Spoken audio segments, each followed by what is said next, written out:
ஒரு தமிழ் தேசிய அரசை அமைப்பது அதுதான் நம்முடைய கனவு.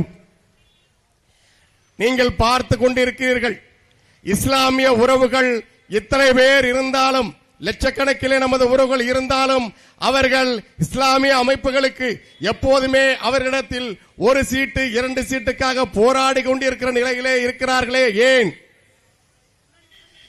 நம்மை ஏன் அவர்கள் தொடர்ந்து சிறுபான்மை என்று சொல்லி சிறுமைப்படுத்திக் கொண்டே இருக்கிறார்கள்?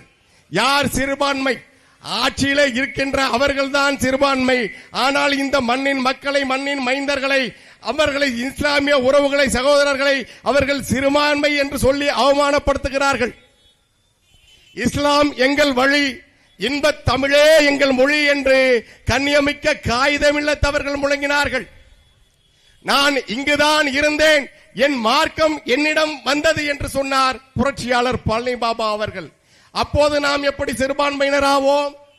மைக்ரோ கம்யூனிட்டி என்று சொல்லப்படுகிற, விரல் விட்டு எண்ணிவிடக்கூடிய குடும்ப உறுப்பினர்களை கொண்ட கருணாநிதியின் குடும்பத்தினர் உங்களை பார்த்து சிறுபான்மை என்று சிறுமைப்படுத்துகிறார்கள்.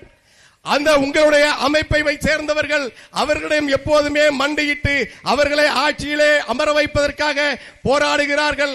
அவர்கள் மடியிலே கையேந்தி நிற்கிறார்கள். எமக்கு ஒரே ஒரு ஐயம்தான், நம்மை அல்லாஹ் காப்பாற்றுகிறாரா, ஏக இறைவன் காப்பாற்றுகிறாரா, அல்லது இந்த திராவிட திருடர்கள் காப்பாற்றுகின்றார்களா? நாம் நாத்தியவாதிகளா, இஸ்லாம் என்ற உண்மையான மார்க்கத்தை ஏற்ற உன்னத பெருமக்களா?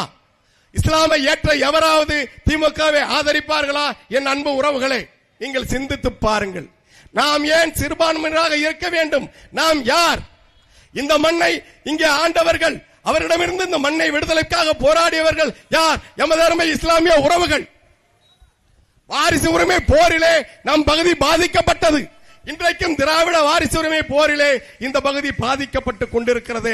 இதிலிருந்து மீள்வதற்கான வழியாகத்தான் ஏப்ரல் 23 இந்த நாள் உங்களுக்கு ஒரு விடியலை தரப்போகின்ற நாள். அன்றைக்கு நீங்கள் ஏக இறைவனின் அருளோடு, அளவற்ற அருளாரின் ஆசியோடு நீங்கள் நம்மை வாழ வைக்கிற விவசாயிக்கு வாக்கு செலுத்துவோம் என்ற முடிவோடு வாக்காகத்திற்கு செல்லுங்கள். ஒரு புரட்சியை நீங்கள் உறுதியாக நிறைவேற்ற போகிறீர்கள். அண்ணன் செந்தமிழன் சீமான் அவர்கள் மீது பற்றுக்கொண்டு தமிழ் தேசிய இனத்தின் மக்கள் மட்டுமல்ல, தமிழ்நாட்டு வாழ்கின்ற அனைத்து மக்களும் தமிழ்நாடு எங்கும் அண்ணனை நம்பி நிற்கிறார்கள்.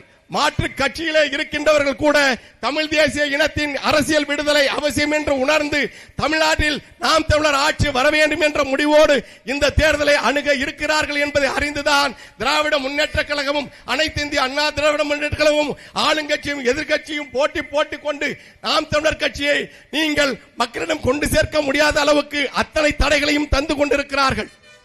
மக்களை சந்திக்கிற தொலைக்காட்சி நிகழ்ச்சியிலே திராவிட முன்னேற்ற கழகம் ஏன் வன்முறையை உருவாக்குகிறது?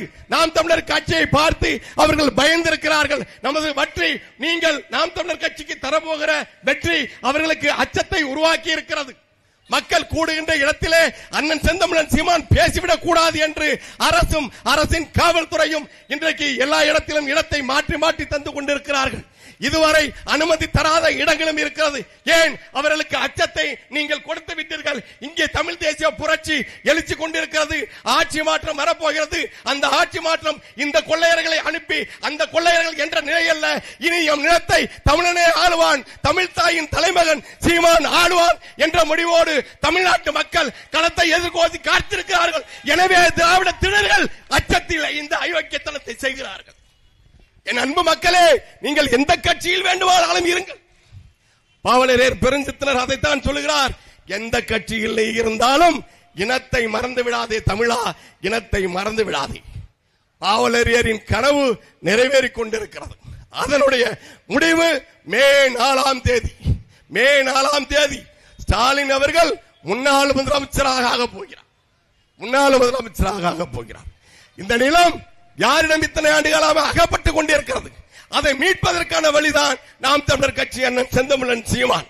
காவல்துறையினருக்கு இதுவரைக்கும் எந்த ஆட்சியும் அரசும் செய்யாத அனைத்து சலுகைகளையும் அனைத்து வாய்ப்புகளையும் கொடுக்க வேண்டும் என்ற கனவோடு ஆட்சி செயல்பாட்டு வரைவிலே அண்ணன் சொல்லியிருக்கிறார். ஏனென்றால் அவர்களும் நமது சகோதரர்கள், அவர்களும் நமது உறவுகள். அவர்கள் கடினமாக உழைக்கிறார்கள். ஆனால் அவர்கள் தங்களை மீறி அரசின் காவலாளிகளாக மாறிவிட்டார்கள்.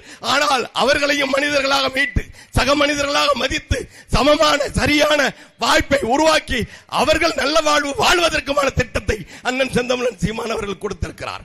இப்படி ஒவ்வொன்றிலும் ஒவ்வொரு துறையிலும் இந்த கனவை மிகப்பெரிய பெரும் கனவு தேசமாக உலக வல்லரசுகளுக்கு சமமான ஒரு அரசாக தமிழ்நாட்டு அரசை அமைப்பதுதான் நாம் தமிழர் கட்சியின் இலக்கு. விவசாய சின்னத்தில் வாக்களிப்போம், வருங்கால தலைமுறைக்கு வாழ்வளிப்போம். தங்கை அப்சியா அவர்களுக்கு வாக்கு கேட்டு உங்களோடு இப்போது அண்ணன் சீமான் அவர்கள்.